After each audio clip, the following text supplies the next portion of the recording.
Welcome to another edition of the Inspired Stories podcast, where leaders share their experiences so we can learn from their successes and be inspired by how they've overcome adversity. My name is Anthony Codispoti, and today's guest is Laura Dunlap, Director of Human Resources at Tumble 22. They are a Texas-style chicken company whose menu includes classic sandwiches, salads, and family meals. They are Texas-born and bred with a mission to serve delicious, all-natural chicken that is hand-breaded and packed with flavor. They were named the best chicken sandwich in Texas by lovefood.com in July of 24, which is a big honor. Laura joined Tumble 22 in May of 2024 and brings a strong background in human resources and business management. She has guided teams at Texas Roadhouse and Aerotech before, and she holds a social media marketing certification from Cornell University. She also earned a business management degree from the Minnesota School of Business and a BA degree from Rasmussen University. She is committed to mentoring operators and helping them improve their store performance. Now, before we get into all that good stuff, today's episode is brought to you by my company, Add Back Benefits Agency, where we offer very specific and unique employee benefits that are both great for your team and fiscally optimized for your bottom line. Imagine being able to give your employees free access to doctors, therapists, and prescription medications in a way that actually puts more money in the staff's pockets and the company's too. As an example, one recent client with 450 employees boosted net profits $412,000 a year. Now, results vary for each company, and some organizations may not be eligible. To find out if your company qualifies, contact us today at addbackbenefits.com. All right, back to our guest today, Director of HR at Tumble 22, Laura Dunlap. Thanks for making the time to share your story today. You bet. That was quite the introduction.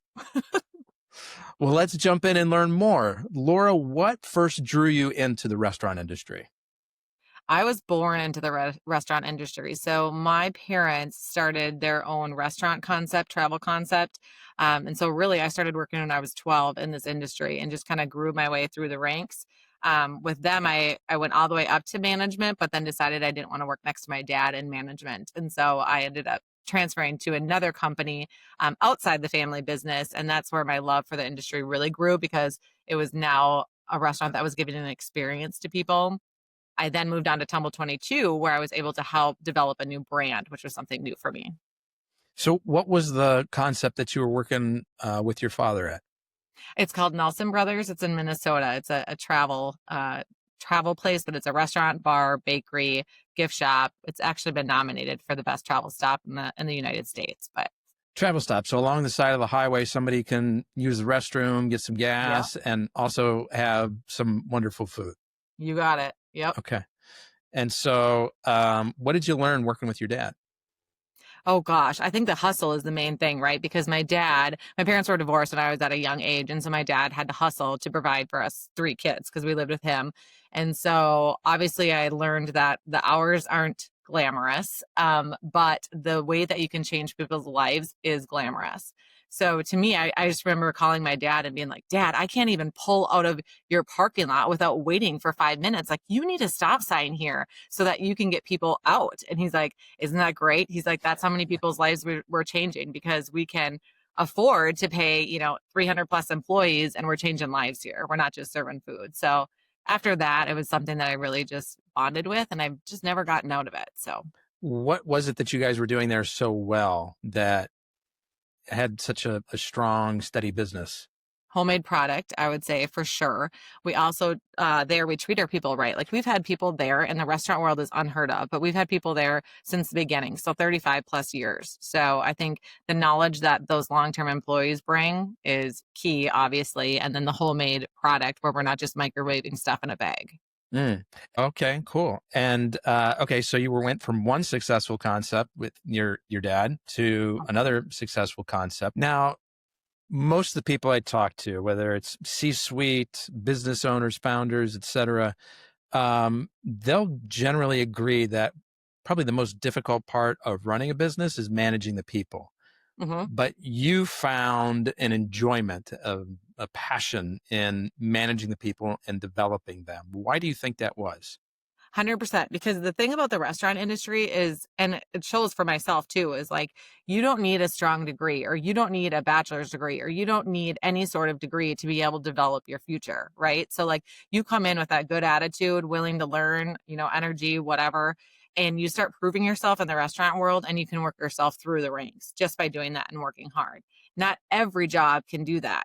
Most people need a certain amount of time for experience. They need a certain education or degree. In the restaurant world, you can literally take people that come in that really have had probably a not so great upbringing, and you can teach them and develop them into becoming the person that they want to be, and show them that there is a future in restaurants. So for me, that's my favorite, is you're really like, you're almost like taking a chance on people sometimes, but to see them grow and see them develop and provide for them and provide for their families is certainly something that's fulfilling. And we're going to get to talk about Tumble 22 and what the customer experience is and sort of where you guys are on your growth curve. But it's a newer concept. It's smaller. Do you guys have sort of the infrastructure, the resources available to do the same kind of thing for your employees? That's what we're trying to create right now. What we've gotten to is something that we call like a group orientation, basically, is where we start and we bring everybody in. Every person that's joined the company will all come together once for this orientation when they begin. It's within their first month. And so that's where we kind of lay the foundation and basically talk about the development paths of where you can go. And you'll really see, like, after that orientation, they're jazzed, they're pumped up, they're doing chants, they're doing the chicken dance, whatever. But when they leave there and they go back to their home stores, that's when they really connect with their managing partner, and they get to start talking about where they want to go and how far they want to come in the company. And again, maybe that's not with Tumble 22. And I think that's one thing that makes us different, is because we will take you whether you're coming in for a pit stop. So maybe you're only going to be there for 6 months, or if you're going to be there for a year, like, or more, right? Like, no matter where you're at in your point in life, we'll take you as you are and we'll love you how you are. It might not be Tumble 22 for your future forever, but we don't care. Like, we just want you to be a better person when you leave our building. That's really cool. Okay. Yeah. So tell me about the Tumble 22 customer experience. I've never been to one of your restaurants. I walk in for the first time. What am I seeing, smelling, tasting? Yeah. So we're loud, we're proud. Like, you come into all of our restaurants and they look completely different. We have one that's a church that has literally been remodeled into our restaurant. We have one that was a previous concept that looks like an Applebee's when you walk in. So they're all just different. But what we have on the inside is really like homemade art. So some of our employees were artists. And so we've said, hey, what can you do for us inside Tumble? Another way, again, for developing. And so they literally will paint huge chickens on the side of the walls. We have some that create images, like weird images, like ladies on the beach eating then they'll impose like a thing of chicken inside. So it's really like creative art that we've put together that's funny and fun, and it's light. And then our food is all made from scratch, which I think is the best part. And you can get our food in like mild to no flavor to all the way up to, habanero or reaper pepper. I mean, you can get as hot as you want.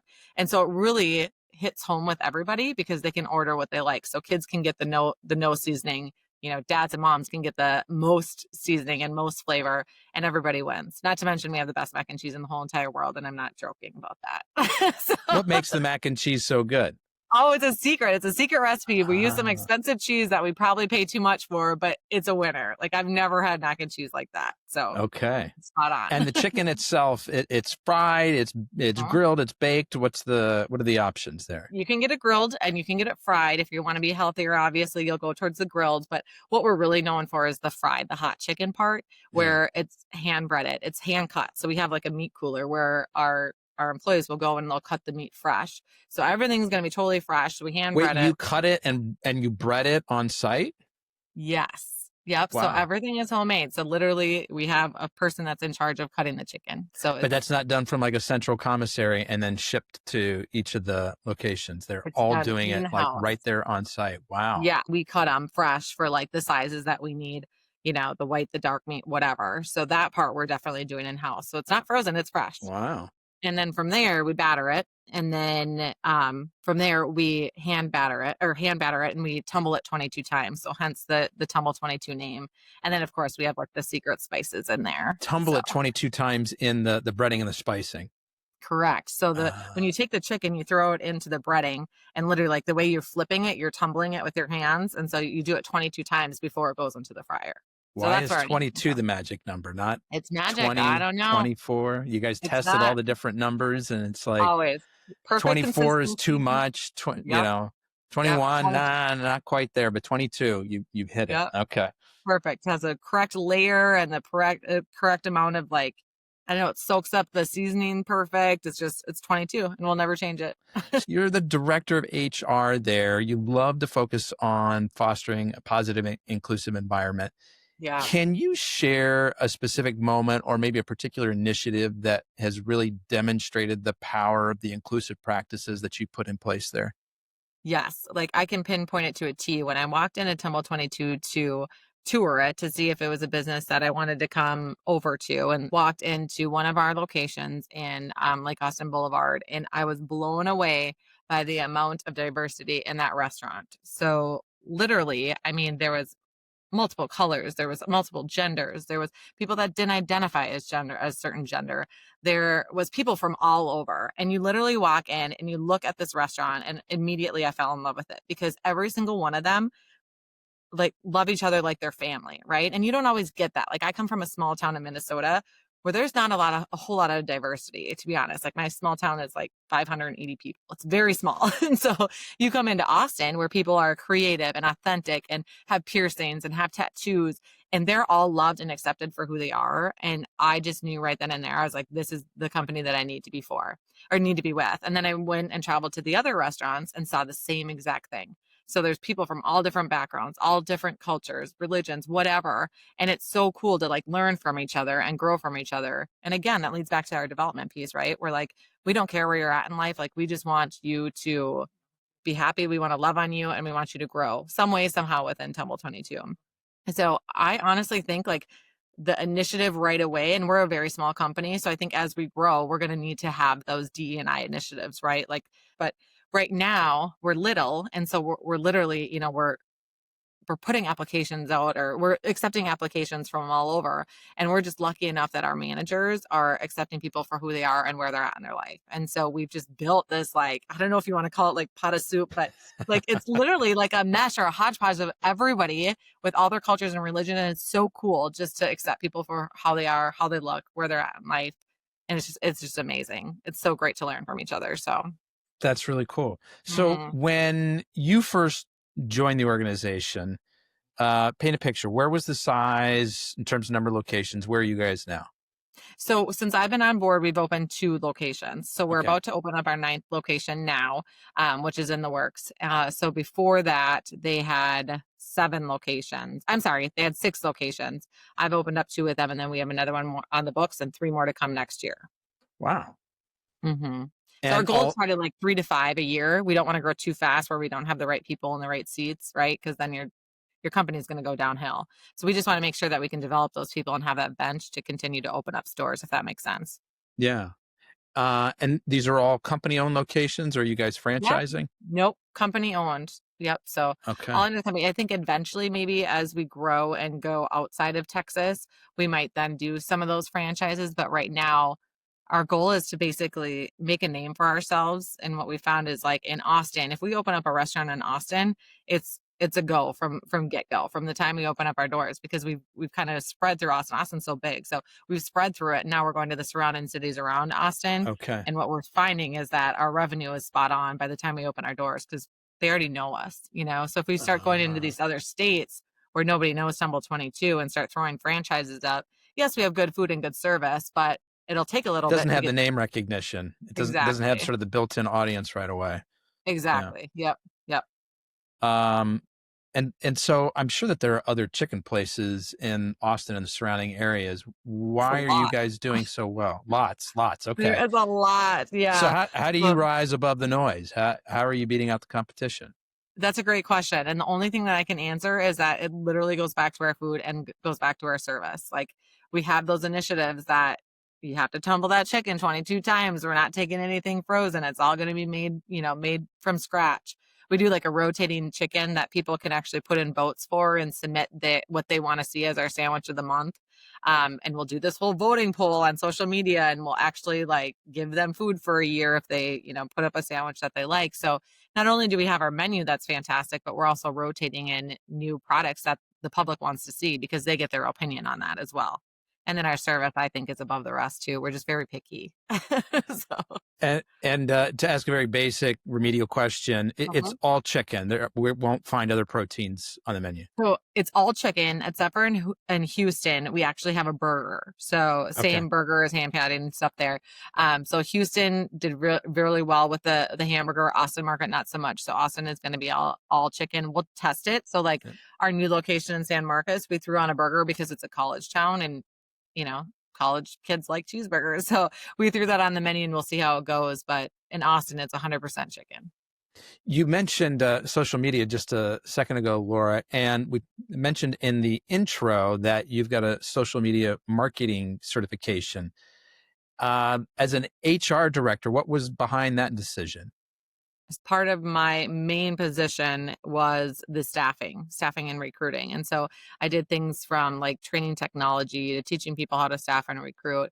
And so I went and got that degree so that I could kind of help grow our brand, especially after COVID. Like before COVID, we didn't have to even ask for applications. People were just, flying in our doors, knew our brand.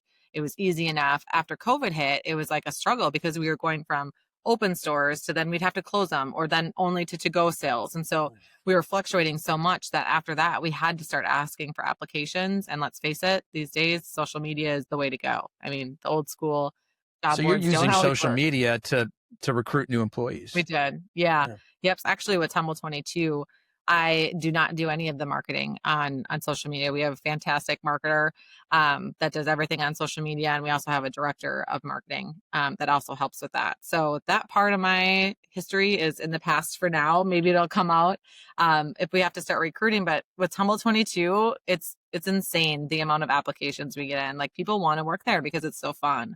So for right now, we don't have to have a employment branding side of it. So we've talked about Texas born and raised. Uh-huh. You are not Texas born and raised. You're in Minnesota, but you've really, your heart's been drawn to this brand. Is it create any challenges for you being so far away from the restaurants themselves? Fun fact, I was actually in Texas, but I was born in Minnesota because I was on vacation with my family. So I was born in Minnesota, but we actually lived in Texas. So I am halfway, if you want to count that maybe a fourth. All right. You check part of the box. We'll give Yeah, you I that. check it. But I think being a challenge, no, because flights are so easy, right? So like anytime that I need to go, if we have a human resource investigation, I need to go on the fly. It's, 2.5 hours away to get there. So even though it's far away from Minnesota, it doesn't feel like it. And I make it a point to go down there a lot because I don't want to be the stuffy HR person. Like I want to be the person that they can call and they know they're talking to a human that understands, that has worked in their shoes and been a manager for many years, So I make it a point to go into those restaurants and I know the hourly employees, I know the managers. So if they need me, they call. Like literally any time of the day, they call. If I need to go down there in a heartbeat, I'm down there. I love being in the stores. It's fantastic. So And your small town in Minnesota, how far are you from Minneapolis? I'm going to guess that's your airport. an hour and a half about. Okay. Mm-hmm. So hour and a half drive, 2.5 hour flight, and you're there. So you're down there a couple times a month. Yep.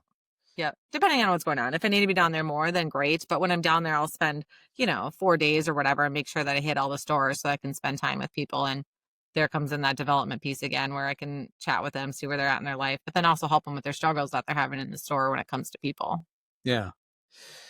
Besides what we've already talked about, Laura, are there any other kind of HR projects that you've, I don't know, either recently completed or recently undertaken that you're excited about? I don't know, whether it's new software, new programs, new strategies. Yeah. So coming from like where we have all the technology and all the funds and we can buy whatever we want, coming to a new brand that we're trying to make a name for ourselves and create that revenue, we really had to be selective. But we didn't have an applicant tracking system. We didn't have a good payroll system. And we also we just implemented Restaurant 365. We implemented Pay Quarterly on top of that. And then we also are using Paycor's applicant tracking system as well. So those 3 things were brand new that just went live. Basically, I mean, we started implementation last year, but we're fully set probably January 1. So it's been great to see all the new, bells and whistles that we can do that helps us with our daily job for sure. And that'll So, grow and that'll change, but that's what we're using right now. so you upgraded the Paycor and their applicant tracking system, and there was something else you mentioned, Restaurant 365. What is that? Yep. So that's like basically our inventory system where we get to calculate all the purchases in and out. I mean, it does a lot. So like serve safe cards, manager cards, scheduling, it does all of that. So it really just, it helps overall. So I mean, in any one of those three projects, that's a lot to sort of take on at one time, but you layer them on top. It sounds like you were doing these concurrently. we were actually, yeah. Yeah, we had to get away from a previous company that wasn't working for us anymore. And so myself and her name is Amanda, she's the director of finance. And then Doug Lyons, the director of operations. Us three kind of came together and each took our piece of what we could handle together. And then also our director of training came in there too. So the four of us really just gelled together and kind of divided it up and it went live. And obviously there's hiccups, it's technology, but now everything is running smooth and it's fantastic. So How much time did the three of you have to dedicate to getting those oh God, projects? a lot. I think that's basically all I worked on for probably the first couple months. But from implementation to going live, we had to do it fast too, because our contract was at the end of December. It was done and we weren't going to have that anymore. So we had to make sure that we rushed in 2.5 months to get all of it pushed out, which is Wow. insane. Normally it takes like a year, right? So Yeah. it was insane, but it worked and we all worked hard on it and we're proud of it. So now what are you doing with all your free time? Now I get to deal with a lot of other things. So now it's more heavily. So as when I first started, right, like people didn't really know who I was, where I was coming from. Maybe probably didn't trust me as much as they do now. So in the beginning, I was okay with being behind a computer screen and working on that stuff. Now I get to do my real job, which is like helping people and helping with employee issues and doing the payroll side of things and benefits and, investigations and things like that. So now I get to do my real job, which I love. Are there any other upcoming projects for you or things that you would like to do kind of on the future horizon? Yes, I would love, love, love to look more into the benefit side of things. So we're a new company, and I think one aspect that we're not winning at is having a 401k. And so that's something, my next project that I'd really, really like to zone in. And then also on the development piece of things is, again, I come from a past where development was a big deal and we want to start Tumble 22 in that same direction. And so it's really partnering with the director of training and kind of making those tools and creating new tools that work for chicken to help our people get to the next level. So that's the fun part of my job that I really love. So for those that are just listening today and aren't taking in the video version of this, there is a furry creature over Laura's shoulder here. What is that? What's going on back there? That is a Sasquatch or a Yeti or whatever you want to call it. But since I'm in Minnesota, people think I live in the Arctic and don't have grocery stores and think I'm just covered in Sasquatches. So that's that. So they sent that to you as sort of a homecoming present, or a welcome aboard kind of a present. Yes. Yep. Yeah. That came from directly our managing partners who think they're just hilarious. So, but I love them and they are hilarious. And what's I see you've got some artwork. You've got some ink. What's going on there? Oh, are there some stories on your? Oh, yes. I have 2 arm sleeves actually. So again, thank God Tumble 22 lets you be who you are, but not many HR people have that. But yeah, it's all my favorite things. So it starts from like the sunset, and then it goes down to mountains and waterfall, kayaking, camping, wildflowers. And then this side is flowers and palm trees and sunrises. So all my favorite things. So lots of outdoorsy things. Mm-hmm. That's Minnesota for you. What else are you going to do? All right. I love it. Let's shift gears, Laura. I'd like to hear about a serious challenge, personal or professional, that you've gone through. How'd you get through it? What'd you learn? I guess we'll start with, maybe we'll do personal. Does that work for you? Absolutely. Okay. All right. So, let's see here. Where to start? Okay. So I mentioned earlier that I had come from a divorced family, right? And then gone right into restaurants from the get-go. So I don't know if you know anything about restaurants, but when you're in that world, you pretty much date everybody that's in that restaurant. Like that's how you meet people. That's your family, whatever. Anyway, I got hooked into the wrong crowd, wrong person, ended up being with somebody that was mentally, physically, whatever, abusive, and got into a rut where I would say that maybe probably struggled with alcoholism. Like, I'm getting real deep here, so get ready for it. But, This is what we so came for, Laura. yeah, yeah. So at a young age, I was not in the right place, and really, I didn't have a good future. And thankfully, I made my way out of that cloud and got into. Remember when I said I transferred to a different restaurant? That's really what pulled me out of that dark cloud of that scene of not so good people that I was hanging around, a lot of alcohol, there was drugs going on, whatever. But I was able to get with a company then that did develop me, that did push me, that I was able to go back to school, and did those things for me. And I think that's why I'm so passionate about development, is because I can see what it's like to be in a dark place, in a dark cloud, and to have people that invest in you and love on you, bring you up from those dark times and show you that there's a future. Um, that's amazing. And again, I don't think every industry can do that, because sometimes you need that degree or you need whatever. So it's just really fun to be able to tell my story, especially with women, in this industry that think that they can't be a mom, or they think that, um, they, in the restaurant world, alcoholism is a big deal. Like, it is a big Mhm. deal. And so they think that, you need to be drinking to be able to make connections, and whatever the stereotypes are of the restaurant world, that it doesn't have to be that way, that you can break free, you can, live a happy life. Like me, I'm sober, I've been sober for a while, have kids, still live in the restaurant dream, right? I'm just in a different role, but I still get to be in restaurants, and just that there's a future for everyone. So there you go, real deep. I appreciate you opening up about that, Laura, because there are going to be a Yeah, lot of people who hear that, and that story resonates with them. What sure. when you were going through that, you're in a relationship that's not healthy, you're in a circle of friends where some of the habits are not healthy and not supporting a good lifestyle for you. What Mhm. was there kind of a catalyst, like a trigger that made you one day sort of sit up and realize I got to make a big change here, or was it kind of a gradual thing? It was probably losing all the friends to begin with. When I was in high school, again, I started working when I was 12. So really this happened when I was quite young. So around like the 16, 17 mark. So I started to lose a lot of friends, and noticed that, why aren't my friends coming around? Why am I not, my phone's not going off anymore, this and that. And just recognized that I wasn't going to go anywhere. And really, if I was going to stay in the situation, my future wasn't going to be bright. And who knows? I mean, it could even you could and when you're in an abusive relationship, you're very clouded, right? So, I mean, you can die. You can like, there's all these different things and scenarios that could have happened, right? Luckily, I was able to make my way out of it, but I think not having those friends anymore to lean on was really eye-opening.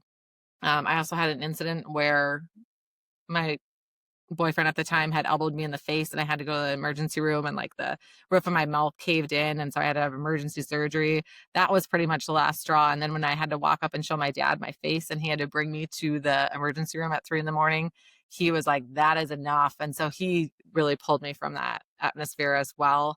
And made me move home and kind of got me straight. And again, that's the dad that I worked for since, I was little. So I think his input goes a long way. So I guess I credit it to him. And then after that, I had new friends and had a new life, new restaurant concept, and actually met my husband that I am now, that we've been together for 20 plus years. And so I got lucky, but I'm glad that I had people in my life that were able to pull me out of that, 'cause I don't know if I would have been able to by myself. So Yeah, man, how fortunate, right? uh-huh. I think about that every day. The family that I was born into, I kind of hit the lottery. Uh-huh. Just the love and support that I was shown, the value on bettering yourself, on education, those values that were instilled in a very young age. And it sounds like, and not everybody has that, right? And Right. you kind of alluded to that earlier, and that's why you enjoy doing what you're doing in the industry that you're in, because you don't have to have the bachelor's, you don't have to have the college Uh-huh. degree, you don't have to come from this pristine background.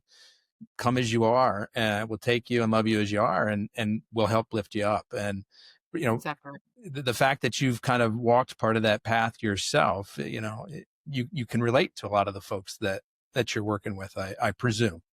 Yeah, 100%, 100%. It's being it's really cool to be able to share a story that some people are struggling with, or that some people don't see that they can find their way. And I don't even have to share my story, right? Like, I can just try to help inspire them in different ways. And again, it doesn't have to be with Tumble 22. It can be in something totally different. But if we can help you get your life together in certain other aspects or areas and help you achieve those, and you can see your worth, then I mean, who knows? Who knows where the world will take you, which is pretty cool. Well, that is really cool.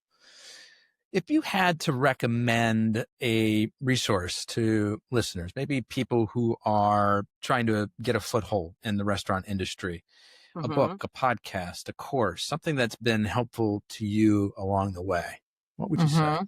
My absolute favorite book is Genuine Hospitality. I don't know if you've ever read it, but it is insane. It basically talks about um, how to give somebody an experience above and beyond from what they would ever imagine.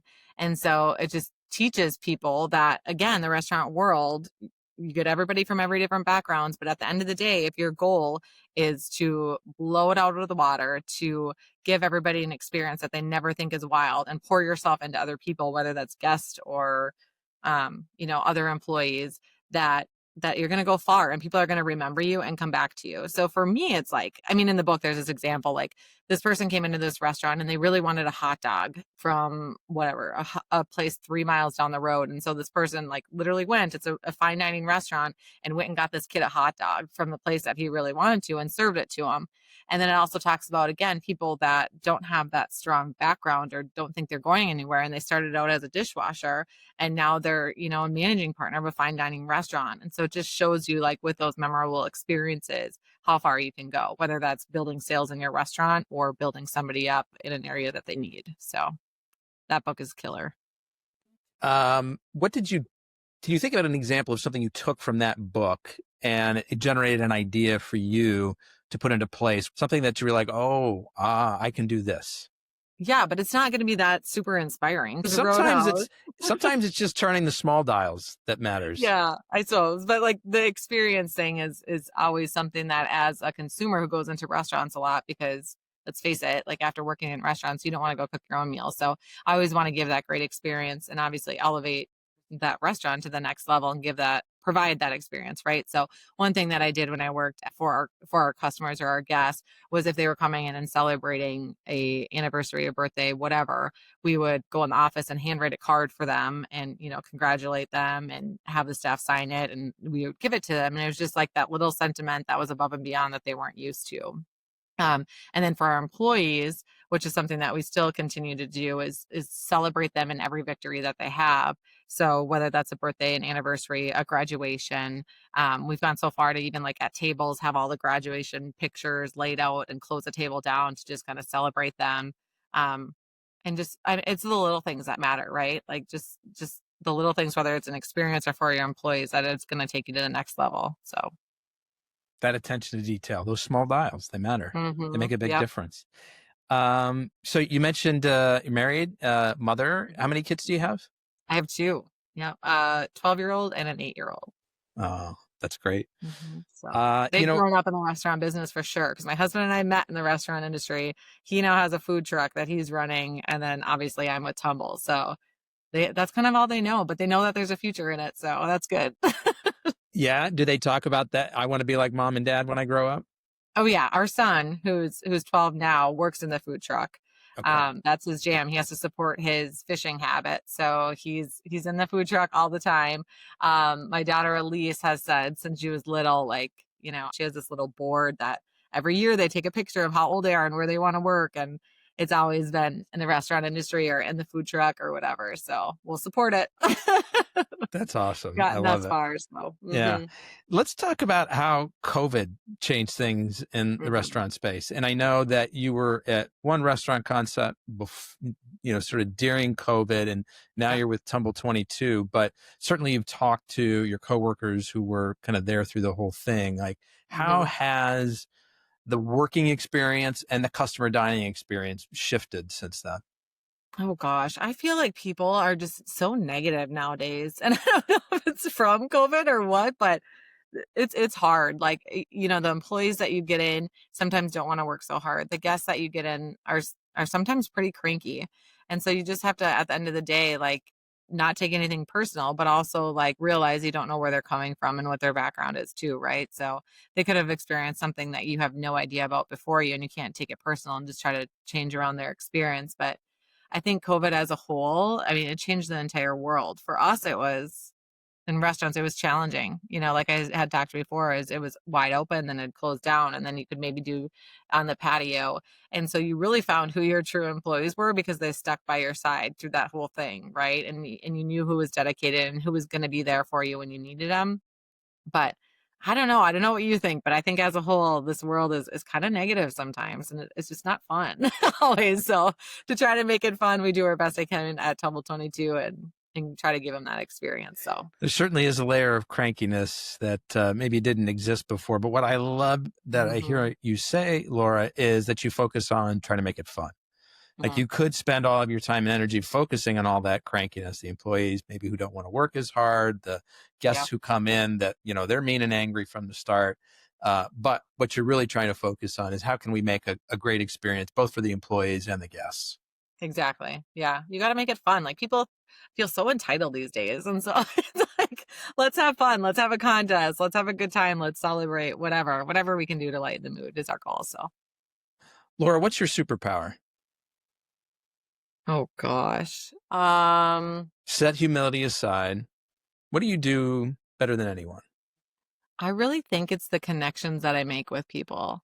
I alluded to this earlier on where, as an HR person, you're not the first person people want to call. Like they think that they're doing something wrong if they have to call HR, right? And so I've really just made it my mission to connect with people on different levels.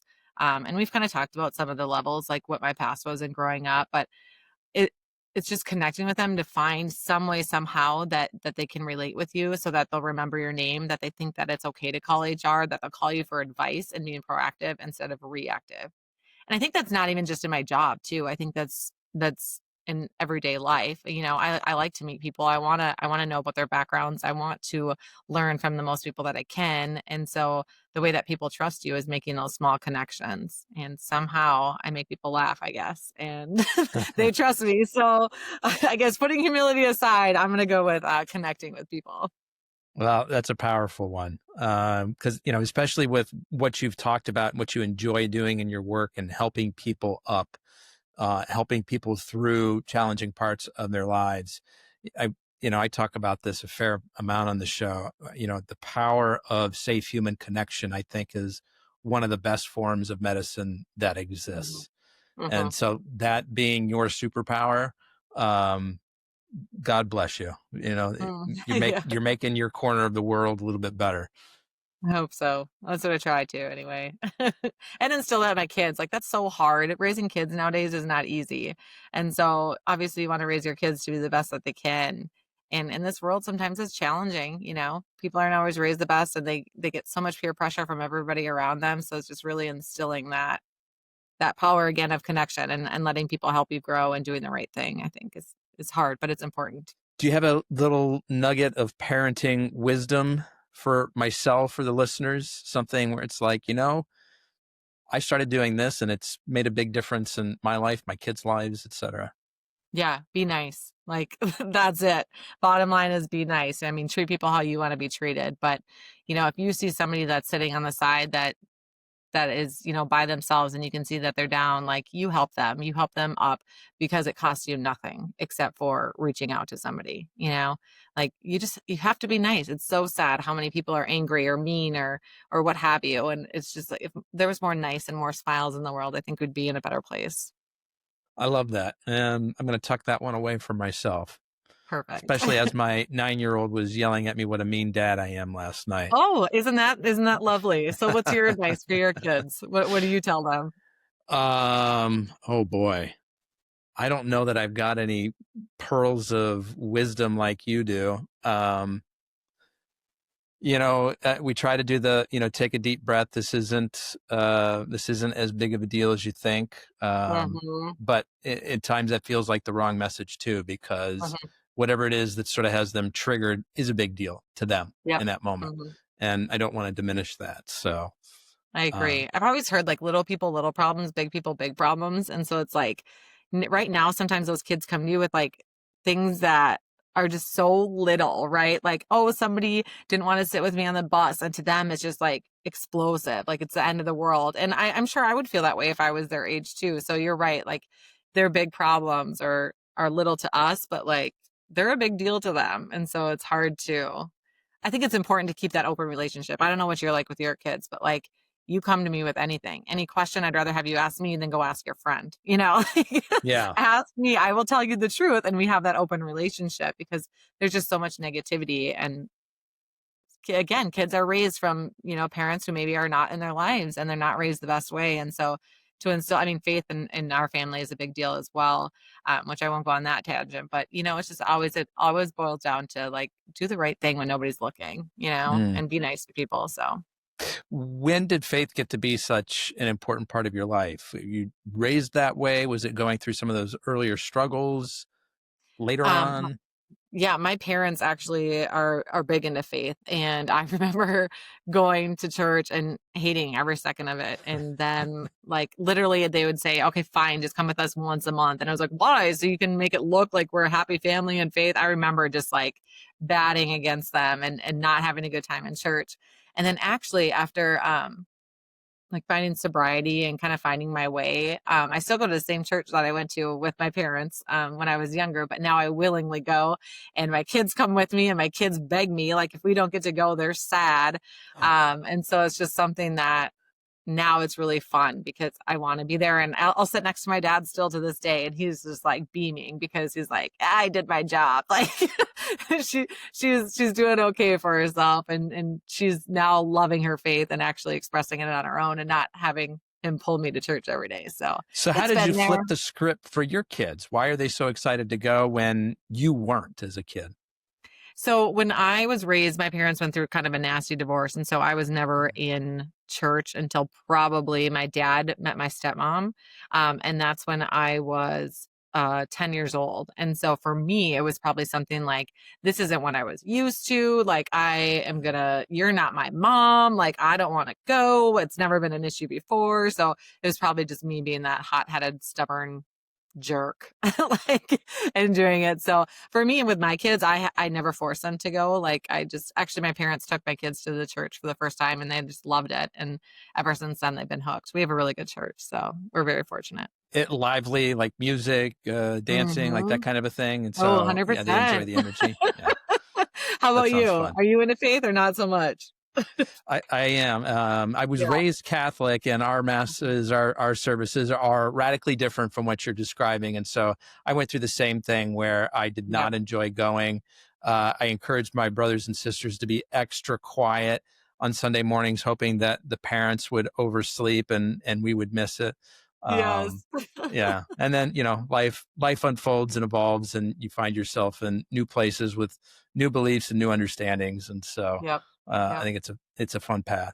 But I but know. how about let's shift gears and I'd like to hear about maybe outside of faith, like some daily habits, rituals, practices, things that help you get your day started, help keep you on track. Yeah. I don't know if you can see behind me, but with my Sasquatch working out on the elliptical, I also have some weights over here, but I'm a big firm believer that you start your morning with a workout. If you don't start it with that to clear your mind, then my day is always shot. That I can tell you that.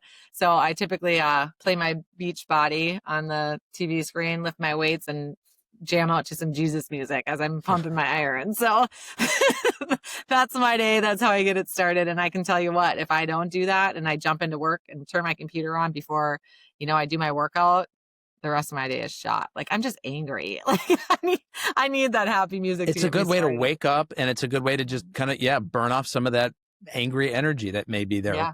when you first Yep. roll out of bed. 100%. It's a ritual. Sometimes our mistakes, and I'm using air quotes, end up becoming our greatest teachers. Is there an early career moment that seemed like a setback at the time, but actually propelled you forward? My HR direction was staffing and recruiting. And now I'm coming to a different side of the HR and learning and evolving. And I still do some of that, but like I'm not all the way there yet. I'm learning as I go and I have to take, conferences and classes and start developing kind of that legal side of the HR background that I really wasn't familiar with. And so coming over here, I'm kind of like, deep down, if you ask me, I'm like, I'm kind of a fake and a phony. Like I'm learning as I go on this part, but having that human connection is what's, like, I'll be the first to say, I don't know. Let me find that out and I will get back to you. And so thankfully I have a good support system that I can lean on that will help me with that. But I guess so. But then also, like, sometimes I'm exposed because I don't know the answers to everything. Yeah, but I'm trying when it comes to the HR legal stuff. So what I'm hearing you say is I'm a human being, which by Correct. definition makes me imperfect. Yeah. Correct. You know, Yeah. we talk a fair bit on this show about the idea of imposter syndrome, which is something you touched on there. Like I feel like a phony, a fraud. Like I don't know half of what it is. I'm kind of making it up as I go along, Yeah. and I'm glad that you gave voice to that genuinely, Laura, because there's so many people who think that they're alone in that. And I've talked to people at the highest levels of their career, founders, CEOs of, large corporations, financially very successful, lots of Yeah. education. And I hear the same things over and over again. And I think it's a part of the human condition. Because it doesn't get talked about a lot, people think, oh, I'm alone in feeling this way in my job. Yeah. I had one guest, and I'd be curious to get your thoughts on this, who reframed it. And he says, actually, he's like, the imposter syndrome is my superpower. It's the thing that kicks me in the butt every day, makes me get out of bed, and makes sure that I'm always trying to do better than the day before. How does that land for you? Because I wonder if more people could sort of, when they sort of find themselves pushed up against that imposter syndrome, feeling like a phony or a fraud, if they could kind of turn it around and look at it from a different angle and be like, you know what, I'm going to use this as leverage to help me get better, rather than being something sort of scared or to, shy away from. I don't know. Yeah. As you hear me talk about that, Laura, how does that land for you? Yeah, no, I think that's a great aspect and a great way to look at it. When you're in a job in a company for so many years, you're the person that knows all the answers, right? So then coming to Tumble 22, where I'm new to this company, right? And I'm in a different role and feel like I have that, I don't have the answers for everything, but now I'm so busy, right, with all of the other work that I'm trying to do, that I would say 100% I didn't make time for things that I didn't know and to try to work on them and grow on them, right? Until recently, having like a hard conversation as like, hey, you need to learn how to be the expert in this, and you need to figure it out, whether that's, doing an Excel class or, taking this conference or whatever. Like, this is part of your job and you have to make time to do that. Like, we know you're good at the people stuff, but now you got to work at the accounting stuff, right? So I guess that hard conversation kind of relates to what you're saying, because I needed somebody to say like, yeah, I know you're busy, but I need that extra step for you to start learning things on your own and taking that initiative to work on your faults, right? And so after that conversation, of course, I was pissed at first because I was like, hearing hard feedback is hard, right? But then you look at it and you're like, yeah, I need to do this stuff and I need to make time for this stuff. So whether that's blocking stuff out on your calendar or whatever to take those Excel courses or whatever, you just have to find time and make time. But I do love what that person said. I think that's fantastic advice to make that drive you, and to work on those insecurities, because that's a hard thing to do. Growth can be difficult. It usually is, actually. Yeah. Looking back, what do you think is the best decision that you made for your career? Coming to Tumble 22. Scariest thing I've ever done in my life, because I was comfortable and I knew my job.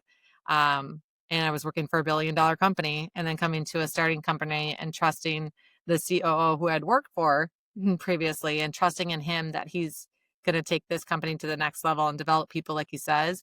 I always have believed in him, but it's a hard step to do when you're leaving your security behind and taking that blanket off and coming to a new position with a new owner, a new company where you know nothing about chicken and all you know is steak.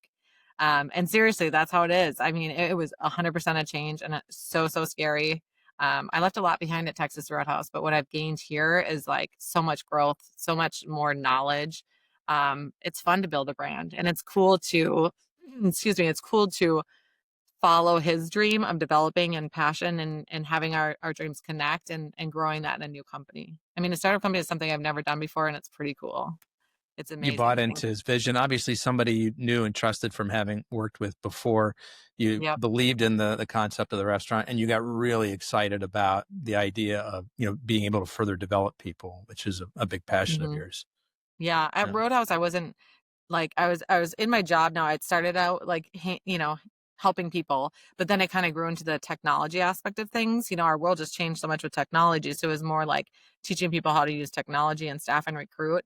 And now here at Tumble 22, I get to fill my passions again, which is being right next to the operators and being in the stores and helping people on that aspect. So as much fun as I'm having now, it was truly scary though when I did it, but I'm glad I did, and I'll never look back. So. That's great. You and I reconnect a year from now, Laura, and you're super excited because you're celebrating something big. One thing. Mhm. What's that big thing you're celebrating a year from now? Well, hopefully we'll have 5 more stores open. With that, obviously increases the bandwidth that we need on the support side. So one thing that I don't have at Tumble 22 is a team behind me yet. And so that's one thing I'm missing, is that passion of developing somebody underneath me and kind of growing them into a manager or director or what have you. So my dream would be obviously 5 more stores open, and we're so busy that I need another person on our team. Nope, come as you are. What's Okay. your dog's name? Frank. Frank? Yes. Great He's our dog cute name. little rescue dog that turned into a temporary foster to a permanent dog now. So, Well, Laura, I've just got one more question for you. But before I uh-huh. ask it, I want to do two things. First of all, everyone listening, pause for just a second, open up your podcast app, hit the follow or subscribe button there. I want you to continue to get more great interviews like we've had today with Laura Dunlap from Tumble 22. If you have an extra second, you can leave a review or a comment. It helps the show a lot, helps a lot of other people find us. And Laura, I also want to let others know the best way to either get in touch with you directly or that of the brand, or to follow your story. What would that be? I think LinkedIn is probably the best way that you'll keep in touch with me. I try not to do the whole social media thing all the time, but LinkedIn is something that I do keep up on, just for the professional side of things. But also, I mean, my email is open, so it's laura@tumble22.com. It's super easy. So any way is good. I love it. We'll include links in the show notes for folks. So, Laura, last question for you. As you look to the future of the restaurant industry, call it the next 2 to 3 years, what do you foresee as being the big changes that are coming? Oh, it's sad to say, but I think that technology is really going to impact our restaurants. So whether that's, them still in some restaurants, you can see they're testing it where they order their own food at at the kiosk at the table, or whether it's getting a QR code and they order it and then it ships to the kitchen, and just taking that aspect of humans, I think is going to come out of it, because labor is so high and every restaurant wants to succeed, and everyone wants to make the most amount of money. But what I can say is that's something that Tumble 22 will never do. We will never take out that human aspect of coming into our restaurant and creating that experience. But unfortunately, I think that is someplace that it's going to happen for a lot of our restaurants. Why is it so important to Tumble 22 to not go that route? It's all about the experience, 100%. Like, we wanna connect with you, and by looking at a screen, ordering your food, we can't connect with you. And you come in and you spend your money, which, let's face it, everything in this world is expensive right now. So you come in and you spend your hard-earned money in our restaurant, we wanna take care of you because you deserve it, because you chose Tumble to spend that money at. Laura Dunlap from Tumble 22, I want to be the first to thank you for sharing both your time and your story with us today. I really appreciate it. You bet. Thanks for having me. Folks, that's a wrap on another episode of the Inspired Stories podcast. Thanks for learning with us today.